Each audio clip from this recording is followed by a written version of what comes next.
Assalamu alaikum, dear students. Welcome back to our channel MCQs platform. As you know, last time we covered three sections that were total income, taxable income, and heads of income. However, today we are going to learn salary as a head of income, which is the very first head of income from all five head of incomes. So if you haven't watched the last video, then you can click the link which is given in the corner. Let us move to our today's topic, salary as a head of income. In this topic, in this video, we will cover three sections that are section 13 and section 14. Once you cover these sections, you may be able to solve 5 to 6 questions. Let us move to our topic. Salary as a head of income. Any salary received by an employee in a tax year other than salary that is exempt from tax under this ordinance shall be chargeable to tax in that year under the head salary. याद रहे जब भी आप कोई ordinance या act पढ़ते हैं जो कि अगर उसकी एक पेरा या उसका एक पॉइंट जो कि बहुत बड़ा होता है तो आप उसको बाइफरकेट करके अगर पढ़ेंगे तो वो आपको बेहतरीन तरीके से समझ आ सकता है। जैसे कि ये इनकम टैक्स ऑर्डिनेंस में salary as a head of income का फर्स्ट पॉइंट है, any salary received by an employee in a tax year. कोई एम्प्लॉय है जो सैलरी रिसीव करता है एक टैक्स ईयर में, अदर देन जो कि इसमें काउंट नहीं होता, इंक्लूड नहीं होता, वो क्या नहीं होता, salary that is exempt from tax. अब वो कौन सी, वो नीचे पढ़ेंगे। Under this ordinance shall be chargeable to tax. अब ये सैलरी जो रिसीव करता है वो चार्जेबल टू टैक्स होती है एक साल में। अब अदर देन सैलरी टैक्स क्या है, what is salary exempt if a person, अगर एक बंदा है जो कि 10 लाख रुपए एक साल में अर्न करता है तो गवर्नमेंट उसको एग्जेम्पशन किस लिमिट तक देती है कि 6 लाख तक आपको एग्जेम्पशन है, लेकिन बकाया जो 4 लाख आपने अर्निंग की है वो किस में काउंट होगा, वो उसके ऊपर आपको टैक्स अदा करना पड़ेगा। हाँ, इसके ऊपर जैसे कि अगर 4 लाख है तो इसकी अलग अलग स्लॉट्स होती हैं, उसके ऊपर स्लॉट के हिसाब से इतने हज़ार या इतने सौ क्या होता है, टैक्स देना पड़ता है, जो कि आप आगे या आप खुद गूगल पे सर्च कर सकते हैं। लेकिन व्हाट इज सैलरी, अब सैलरी क्या है जो कि आप पढ़ेंगे, any amount receive by an employee from an employment. अब देखें, कोई आपकी कहीं जॉब है तो आपने सैलरी काम करने के बाद आपको एक क्या दिया जाता है, आपको आपकी स्ट्रगल या एफर्ट का क्या जो अमाउंट दी जाती है उसको हम सैलरी कहते हैं। अब सैलरी में क्या कुछ काउंट होता है वो हम आगे पढ़ेंगे। वेदर ऑफ अ रेवेन्यू और कैपिटल नेचर, या तो आपको वो नोट की शक्ल में, पैसों की शक्ल में मिलता है, या कैपिटल नेचर सच एज आपको इवन घर रेंट पे मिल जाता है गवर्नमेंट की तरफ से, या आपको अलाउंसेस मिलते हैं, या आपको कोई व्हीकल मिलती है, मोटर व्हीकल मिलती है यूज़ के लिए ऑफिस की तरफ से। बहुत सी चीज़ें जो हम आगे पढ़ेंगे। तो उम्मीद है आपको यहाँ तक समझ आया होगा। अगर कोई चीज़ समझ ना आई हो तो आप कमेंट सेक्शन में पूछ सकते हैं। बढ़ते हैं आगे कि सैलरी में क्या क्या आता है, काउंट किया जाता है। देखें, सैलरी में पे भी आ जाती है, वेजेस भी आ जाते हैं, लीव पे भी आ जाती है। इसी तरीके से एक होता है पे इन लिeu ऑफ लीव। इसके अलावा ओवर टाइम पेमेंट हो गया, बोनस हो गया, कमीशन हो गया, फीस हो गया, ग्रेट्युटी और वर्क कंडीशन सप्लीमेंट्स। ये सारी एक एक चीज़ आपको मैं समझाता हूँ, जिसमें से जो कॉमन होंगे वो मैं नहीं समझाऊंगा, सिर्फ और सिर्फ कुछ, जैसे कि मैं अगली स्लाइड में आपको समझाता हूँ। देखें, अब ये सारे सैलरी में इंक्लूड है। देखें, पे क्या होता है, you get pay at the start of the month और in the last, sometimes at start advance में आपको मिलती है तो कहीं आपको लास्ट में मिलती है। इसी तरीके से वेजेस और डेली बेसिस पे मिलते हैं। लीव पे, if you avail the opportunity of leave that is offered by the employer every month और इन 1 ईयर। अब जो मिसाल तौर आपने एक लीव वो हो गई जो आपको सालियाना तौर पे आपको 20 या 25 छुट्टियाँ दी जाती हैं, ठीक है ना? वो भी एक सैलरी में काउंट होगा, क्योंकि उसकी आपने अगर वो कटौती होती यकीनन वो आपके सैलरी में इंक्लूड ना होता, तो इंक्लूडेड इंक्लूडेड है, तो इसी वजह से उस पे भी टैक्स लगेगा। दूसरा, पेमेंट इन लिeu ऑफ लीव। मिसाल तौर आपको 20 साल की छुट्टियां मिलती हैं और अगर आपने वो 20 की 20 छुट्टियां अवेल नहीं की तो कुछ कंपनीज आपको एडिशनल सैलरी क्या करते हैं, एक तनख्वाह क्या देते हैं, एडिशनल देते हैं, ठीक है ना? तो ये क्या हो जाता है आपके, ये तो ये क्या हो जाता है, payment in lieu of leave. If you don't avail the opportunity of offered leaves in the month और अ ईयर, देन एम्प्लॉइज या एम्प्लॉयर, तो employer gives you an additional amount like one salary if you didn't go for leave whole year. Overtime आपको पता है, आप अगर एक मजदूर है, अगर वो ओवर टाइम लगाता है तो उसको उतना एडिशनल अमाउंट दिया जाता है। ग्रेट्युटी और वर्क कंडीशन सप्लीमेंट में क्या हो जाता है, मिसाल तौर कुछ हार्डशिप एरियाज जहाँ होती हैं मिसाल, तो उसमें जितनी पेमेंट मिलती है आपको, या कुछ हार्ड कंडीशंस होती हैं, नेचुरली बहुत गंदा मौसम चल रहा है, हार्ड या अनप्लेजेंट मौसम चल रहा है, तो उसमें भी आपने वो अपना काम सर अंजाम दिया है, तो उसमें भी आपको एडिशनल जो पे मिलती है तो उस पे भी क्या होगा, टैक्स लगाया जाएगा। इसी तरीके से अलाउंसेस भी होते हैं, वो भी हम आगे पढ़ेंगे, और जो जो सैलरी में इंक्लूड होगा वो हम इस सेक्शन 12 में पढ़ेंगे। For example, an employer a company has provided to an employee. कैसे, मिसाल तौर क्या क्या वो सैलरी में इंक्लूड हो जाता है, जैसे एक एम्प्लॉयर एम्प्लॉय को क्या देता है, घर देता है, या मोटर व्हीकल फैसिलिटी देता है, पिक एंड ड्रॉप फैसिलिटी देता है, होम सर्वेंट, या एक जैसे बैटमैन वगैरह दिए जाते हैं आर्मी वगैरह में, ऑल यूटिलिटी बिल्स जैसे गैस, बिजली, पानी, ये सारे बिल्स हो जाते हैं, जितने भी etcetera. This is what a company pays for you to do these elements. The amount which a company pays to these elements would also be added to your salary. जितना जितना अगर हाउस रेंट इतना दिया जाता है तो वो भी आपकी सैलरी में इंक्लूड करके उसके ऊपर टैक्स दिया जाएगा, ठीक। उसी तरीके से मोटर व्हीकल पे जितना खर्चा या पेट्रोल का जितना अमाउंट लगता है वो भी इंक्लूड किया जाएगा आपकी सैलरी में और उस पर टैक्स लगाया जाएगा।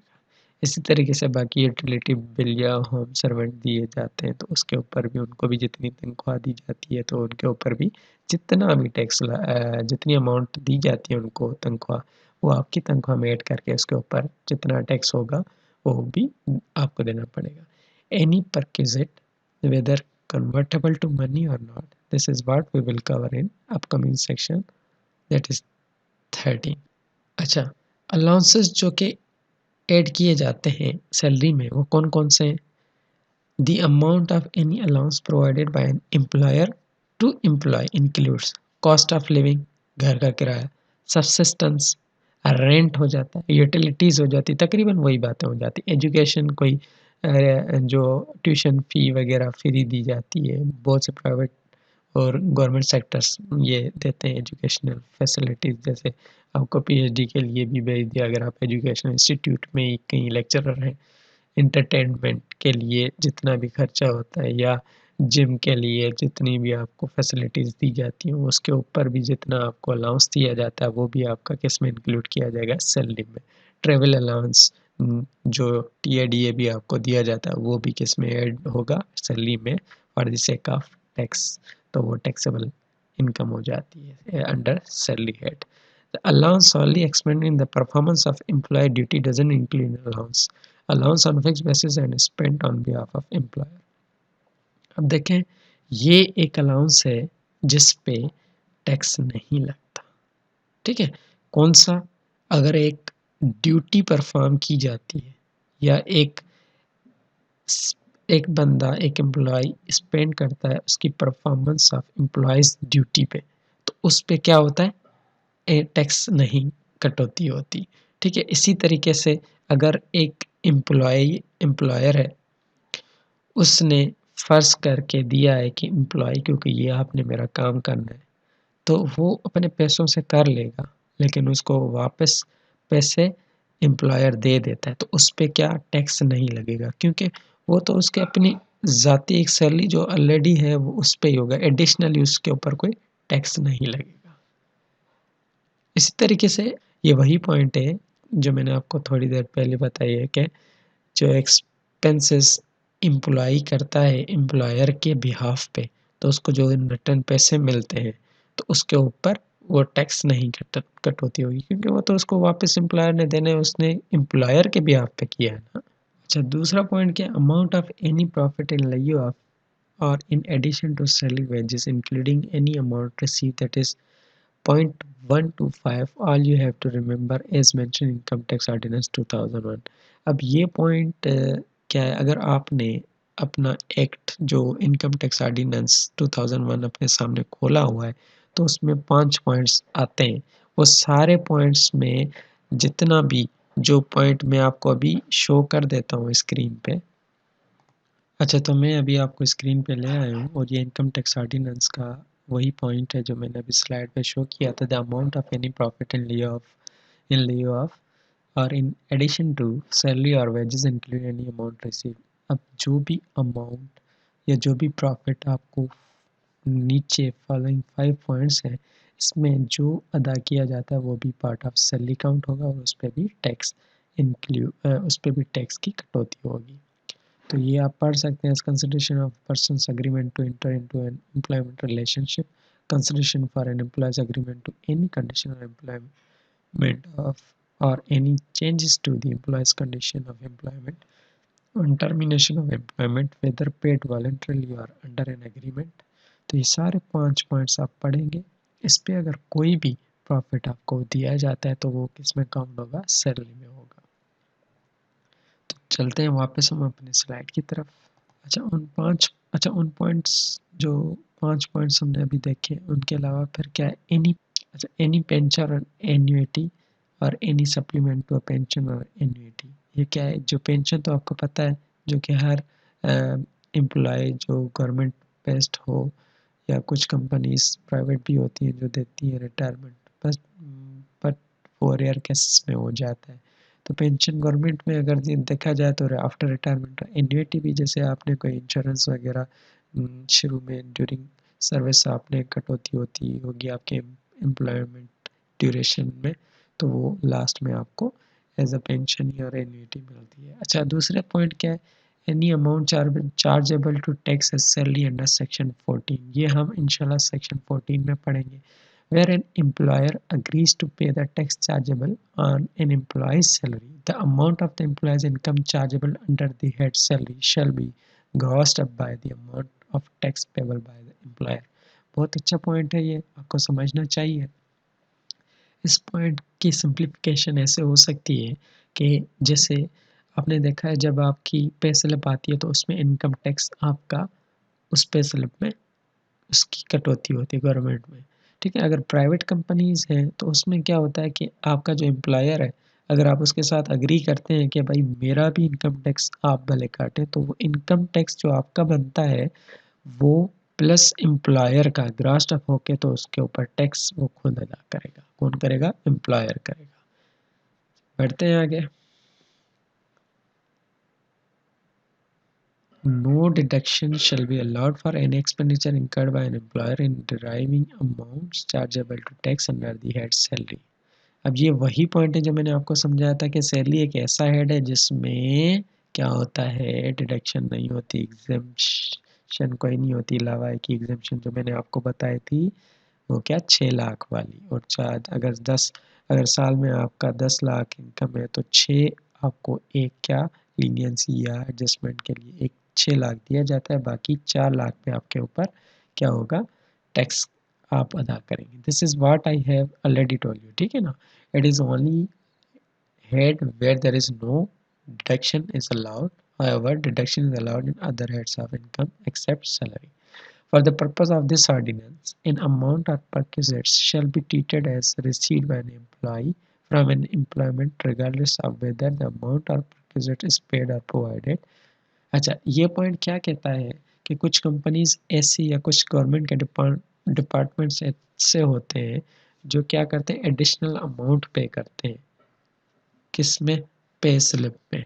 जैसे कि भाई आपको होम या जो क्या कहते हैं आपकी रेजिडेंसी की इतनी कटौती हो गई है, ठीक है, ये इतनी एडिशन है आपकी पे स्लिप में, आप देखेंगे ना सारी उसमें पूरा एक अच्छे तरीके से है जो कैलकुलेशन दी जाती है कि कहाँ कहाँ आपके पैसे करते हैं। तो वो भी जितने भी इंक्लूडेड होते हैं, ठीक है ना, वो किस में? उसमें ही आ जाएंगे। तो उसमें जितने भी आपको चार्जेस दिए जाते हैं एडिशनल, उस पे भी क्या हो जाती है, वो सैलरी में ही इंक्लूड हो जाती है। तो यकीनन उस पे भी टैक्स सैलरी में ही, मतलब वो भी सैलरी में इंक्लूड हो गया तो टैक्स उस पे आप चार्जेबल होता है। By the employee's employer, an associate of the employer, or by third party under an agreement with the employer or an associate of the employer. अब इसका एग्जांपल ये हम दे सकते हैं, employer has an associate with any hospital, ठीक है ना। अब मिसाल तौर कुछ ऐसे जो कंपनीज होते हैं जो आपको पैनल देते हैं हॉस्पिटलिटी के लिए, मतलब हॉस्पिटल्स के लिए, हेल्थ के लिए, तो आप अगर उनके पास जाके देते हैं, मिसाल तौर आपने अपना जो भी हेल्थ के हिसाब से आपने चेकअप्स करवाए हैं, ठीक है ना, फिर वो रेगुलर हो या वो स्पेसिफिक हो, तो वो आप जो भी चेकअप्स करवाएंगे तो वो कंपनी आपके पे करती है, तो वो भी आपका किस में इंक्लूड हो जाएगा, सैलरी में हो जाएगा, ठीक है ना। अब यही पॉइंट मैं पढ़ता हूँ। For example the employer has an associate with an hospital और housing scheme and you get health facility from that hospital और you get house for residency from the housing scheme from that associate of the employer, then it will also be counted as salary. मतलब associate है। अब फलां KRL hospital जो है इस्लामाबाद का, वो KRL से मिसाल तौर एसोसिएटेड है, तो आपका जो भी चेकअप आपको पैनल दिया जाता है वो है KRL में, ठीक है, तो वो भी आपका इंक्लूड किया जाता है आपकी सैलरी में, क्योंकि वो एक फैसिलिटी दी जा रही है आपको कंपनी या एक डिपार्टमेंट के थ्रू। ऐसे ही बढ़ते हैं आगे। बाय अ पास्ट एम्प्लॉयर और प्रोस्पेक्टिव एम्प्लॉयर। और अब ये एक ऐसा पॉइंट है जैसे मिसाल तौर आप एक कंपनी में काम कर रहे हैं और उसका एम्प्लॉयर चेंज हो जाता है या वो कंपनी का एम्प्लॉयर भाग जाता है, दूसरा एम्प्लॉयर आ जाता है, लेकिन आप वो उसी कंपनी में अभी एडजस्टेड है। तो अगर पिछले एम्प्लॉयर ने आपको कोई फैसिलिटी दी, वो आपने ली, तो उस पे भी आपको क्या होगा, वो भी सैलरी में काउंट होती है, तो वो भी आप उस पे भी तो आप उस पे भी क्या करेंगे, पे करेंगे tax. A previous employer has been changed or the company has been sold, then you get another employer. In this case, if you got something from your previous employer, then it will also be counted as in the salary. To the employee or to an associate of the employee or to a third party under an agreement with the employee or an associate of the employee. अब ये भी point कैसे है, मतलब just from the associate of the employer to an employee. An employee who has received an amount referred to in subclass 3 of class E of subsection 2 in a tax year may by notice in writing to the commissioner elect for the amount to be taxed at the rate computed in accordance with the following formula. अच्छा अब देखें, ये हमने point पढ़ा था, जो 5 point मैंने आपको दिखाए थे, उसमें जो तीसरा पॉइंट है वो क्या है, मैं आपको शो करता हूँ। ये तीसरा पॉइंट है on termination of employment whether paid voluntary और under an agreement including any compensation for redundancy और loss of employment in golden handshake payments. फिर मैं आपको ले चलता हूँ वापस। अब वो जो प्रॉफिट हमने 5 पॉइंट्स में से जो तीसरा पॉइंट पढ़ा था, वो अगर आपके सामने खुला हुआ है तो आप उसको बेहतर समझ सकते हैं कि उस पे जो टैक्स होगा, कटौती होगी और वो सैलरी में इंक्लूड होगा, तो वो किस फार्मूले तहत होगा, तो वो A/B परसेंटेज। अब देखें, अब ए क्या है इसमें, is the total tax paid, जो टैक्स पेड हो चुका है, और पेएबल जो हो सकता है by the employee on the employee's total taxable income. Taxable income अगर आपने नहीं पढ़ा तो आप पिछली वीडियो को पढ़ेंगे तो आपको क्लियर हो जाएगा। For the 3 preceding tax years. मतलब वो 3 साल का इकट्ठा जितना होगा पिछले सालों का, उसको हम जो काउंट पेड कर चुका है उसको हम काउंट किस में करेंगे, ए में करेंगे। तो अब ये ए पूछ सकता है आपको कि A/P परसेंटेज जब टर्मिनेशन या गोल्डन हैंडशेक होता है तो उसमें ए क्या होता है, फॉर्म एमसीक्यूज में पूछा जा सकता है। तो A is the total tax paid और payable by the employee and the employee's total taxable income for the 3 preceding tax years. अच्छा, बी क्या है, is employee's total taxable income for the 3 preceding tax years. अब total taxable income को हम किस से show करते हैं, बी से शो करते हैं। ये आप एक मर्तबा अगेन अगर आपके पास सामने रखा हुआ है, ऑर्डिनेंस खुला हुआ है और ये पॉइंट खुला हुआ है तो आप इसको बेहतर समझ सकते हैं। बढ़ते हैं आगे। अच्छा, अब आ गया वैल्यू ऑफ परक्विजिट्स सेक्शन 13। देखें, जितने भी आपने सैलरी में परक्विजिट्स जो इंक्लूड थे या जितने भी सैलरी में आपको अलाउंसेस दिए गए या फैसिलिटीज़ दी गई जो जो हमने पढ़े हैं, ठीक है ना, या रेम्यूनरेशन दी गई है, वो सारी हमने पढ़ी तो 12 सेक्शन में थी, ठीक है, लेकिन वो कैसे डिटरमाइन की जाएंगी उसको हम पढ़ेंगे सेक्शन 13 में। Whatever you read in the previous section, that is section 12, here we will read all about the income under salary head will be determined according to the section 13. वही point हो गया। For the purpose of computing the income of an employee for a tax year chargeable to tax under the head salary, the value of any perquisite provided by the employer to the employee in that year that is included in the employee's salary under section 12 shall be determined in accordance with this section. ये वही बात हो गई। अब ऊपर वाला जो point है वो मैंने खोल देखा और ये मैंने एज इट इज उठा के वही ऑर्डिनेंस का दिया है, ताकि ये मैंने एक छोटा सा पॉइंट कंसाइज करके दिया, ये उसकी एक्सप्लेनेशन है कि जितना भी हमने सैलरी हेड में जितने भी अलाउंसेस या जितने भी परक्विजिट्स पढ़े उसकी डिटर्मिनेशन अकॉर्डिंग टू सेक्शन 13 होगी। This section shall not apply to any amount referred to in class C or D of subsection 2। ये अगर सेक्शन 12 में आप चले जाएंगे तो क्लास C और D उसके ऊपर ही अप्लाई नहीं होता। अच्छा, पॉइंट्स में जल्दी में करूँगा क्योंकि वीडियो ऑलरेडी बहुत लेंदी हो गई है। तो अब क्या है, where in a tax year a motor vehicle is provided by an employer to an employee wholly or partly for the private use of the employee, the amount chargeable to tax to the employee under the head salary for that year shall include amount computed as may be prescribed। जो उस हिसाब से income tax ordinance prescribe करेगा, अगर एक motor vehicle है वो एक एम्प्लॉय को देता है, उसका जो यूजेज उस पर जितना खर्चा आता है वो जो मंथली बेसिस पे जितना उसका खर्चा आता है वो भी इंक्लूड होगा सैलरी में, तो उस पर जितना टैक्स होता है वो प्रिस्क्राइब होगा, कंप्यूटर्स में भी प्रिस्क्राइब किया जाएगा उस वक्त के हिसाब से। Where in a tax year services of a housekeeper, driver या गार्डनर, एक हाउसकीपर है, ड्राइवर है या गार्डनर है, ठीक है, और other domestic assistance provided by an employer to an employee, the amount chargeable to tax to that employer under the head salary for the year shall include the total salary paid to domestic assistant. अब इसमें क्या है, मिसाल तौर एक housekeeper है, driver है या गार्डनर है, वो एक एम्प्लॉयर देता है एक एम्प्लॉय को, ठीक है, उसमें क्या होता है कि वो उनकी जितनी सर्विसेज दी जाती है उस एम्प्लॉय को और उसके नतीजे में एम्प्लॉयर उनको पे करता है, तो जितनी उनकी पे होगी वो इंक्लूड होगी आपकी सैलरी में, तो उसके ऊपर भी कटौती होगी, ठीक है,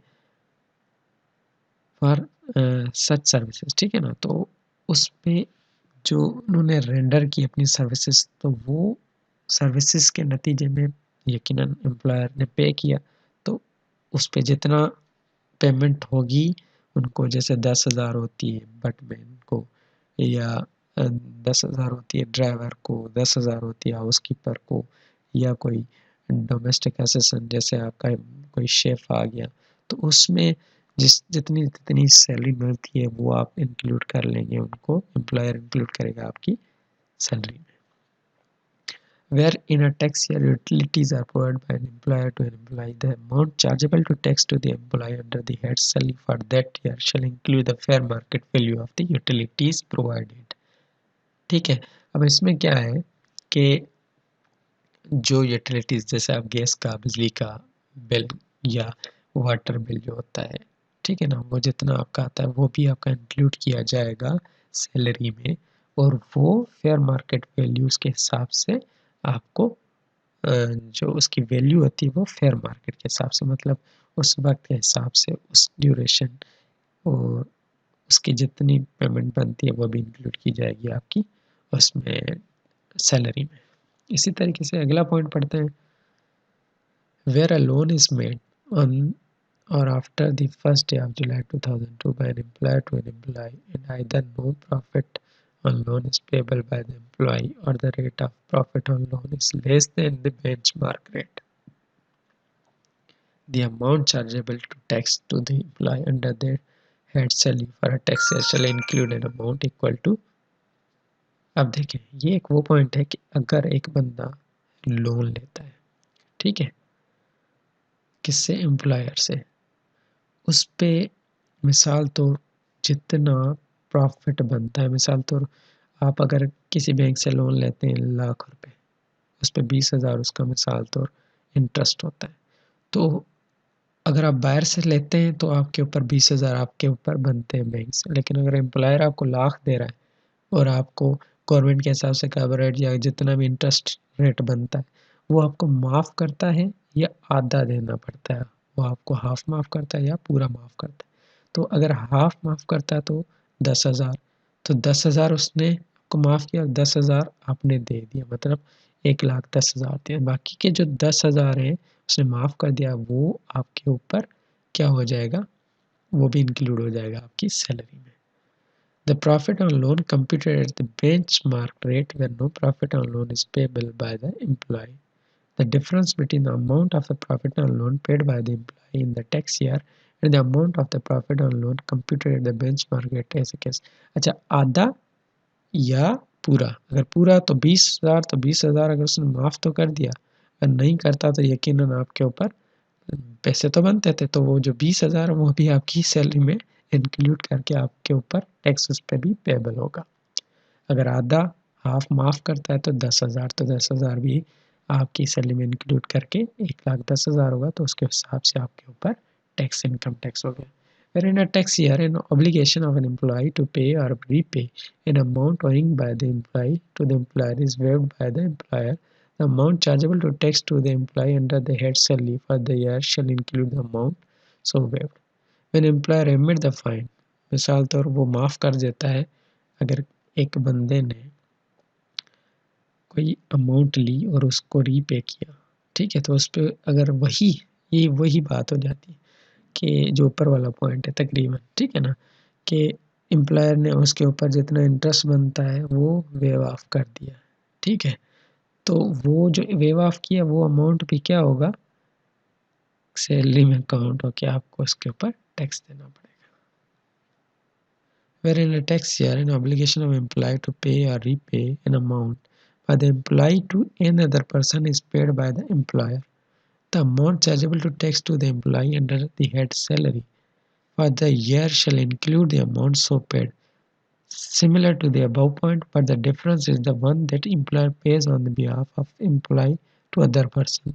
देखिए, employer employee को देता है on the behalf of the other person, ठीक है ना, तो ये जो behalf of employee to other person है, जो अमाउंट एम्प्लॉयर पे करता है वो भी किसकी सैलरी में इंक्लूड किया जाएगा, इसको भी। इसी तरीके से where in a tax year property is transferred or services are provided by an employer to an employee, the amount chargeable to tax to the employee under the head salary for that year shall include the fair market value of the property or services determined at the time of property is transferred or the services are provided, as reduced by any payment made by the employee for the property or services। अब ये point ये कहता है कि fair in a tax year जब एक property transfer होती है या सर्विस, एक प्रॉपर्टी या सर्विस रेंडर होती है, तो उस पे जितना अमाउंट एम्प्लॉयर पे करता है एम्प्लॉय के लिए, तो उसमें भी जितना अमाउंट होगा वो भी सैलरी में इंक्लूड किया जाएगा। Where in the tax year accommodation or housing is provided by an employer to an employee, that amount chargeable to tax to the employee under that salary for the year shall include an amount computed as may be prescribed। अब ये prescribe किया जाएगा और ये क्या किया जाएगा, ये पॉइंट क्या है, फेयर मार्केट वैल्यू के हिसाब से। मतलब अकोमोडेशन के लिए यकीनन आपको एम्प्लॉयर घर देता है, ठीक है ना, या कोई भी सर्विसेज जो आपको दी जाती है, तो उस पे जितना अमाउंट एम्प्लॉयर पे करता है वही उसमें क्या कहते हैं, सैलरी में काउंट हो जाएगा और वो सैलरी एज ए टैक्सेबल हो जाती है। अच्छा, अब हमारा जो आखिरी पॉइंट है इसमें वो ये है कि where in a tax year employer has provided an employee with requisite which is not covered by subsection 3 through 12, the amount chargeable to tax to the employee under the head salary for that year shall include the fair market value of the perquisite, except where the rules, if any, provide otherwise, determined at the time it is provided, is reduced by any payment made by the employer for the perquisite। जो point है उसकी simplification इस तरीके से हो सकती है कि जो परक्विजिट्स मिलते हैं किसको, एक एम्प्लॉई को, किसकी तरफ से, एम्प्लॉयर की तरफ से, जो कि काउंट किए गए हैं अंडर हेड सैलरी में, उसकी जो वैल्यू होगी वो उसी वक्त के हिसाब से डिटरमाइन की जाएगी at the time it is provided, और उसकी इंक्लूजन हो जाएगी सैलरी में। In this section benchmark rate means, देखिए बेंचमार्क रेट होता क्या है, अगर एक एम्प्लॉयर एक एम्प्लॉय को लोन देता है मिसाल तो उसके ऊपर जितना परसेंटेज लगेगा उसको बेंचमार्क रेट कहेंगे, और वो कितना है, 5% पर एनम। अब वही अगर अगले साल लगाया जाएगा for the tax year next following the tax year referred in sub class 1, the rate of each successive year taken at 1% above the rate applicable for the immediately preceding tax year. अगर पहले साल में 5% था तो अगले साल में वो 6 होगा, फिर अगले में 7, फिर 8, फिर 9, लेकिन वो एक्सीड नहीं करेगा 10% से 10% पर एनम, ठीक है ना। तो ये था हमारा आज का जो तो ये था हमारा सेक्शन 13। अब हम पढ़ेंगे last section 14, employee share scheme section 14। The value of a right or option to acquire shares under an employee share scheme granted to an employee shall not be chargeable to tax. Sometimes companies provide shares to the employees and these share scheme would not be chargeable to tax। अब देखें, बहुत ही आसान है कि employ share scheme किसी किसी company में या किसी गवर्नमेंट के इदारे ने क्या किया होता है कि एक शेयर स्कीम दी होती है एम्प्लॉय के लिए, ठीक है ना। तो उसमें जो उस कंपनी के शेयर्स होते हैं तो उस शेयर्स में से कुछ हिस्सा उठा के अपने एम्प्लॉय को देते हैं, तो वो अगर एम्प्लॉय शेयर स्कीम जो होते हैं वो सैलरी में काउंट नहीं होते, मतलब वो shall not be chargeable to tax. Sometimes companies provide share to the employees and these share schemes would not be chargeable to tax। इसी तरीके से subject to subsection 3 where in a tax year an employee is issued with shares under an employee share scheme including as a result of the exercise of an option or right to acquire the shares, the amount chargeable to tax to the employee under the head salary for the year shall include fair market value of the share determined at the date of issue is reduced by a consideration given by the employee for the share including any amount given as consideration for the grant of a right or option to acquire the shares। अब explanation इसकी simplification मैंने अपनी लिखी हुई है, when you are given shares and you get profit on those shares then these share would be chargeable to tax।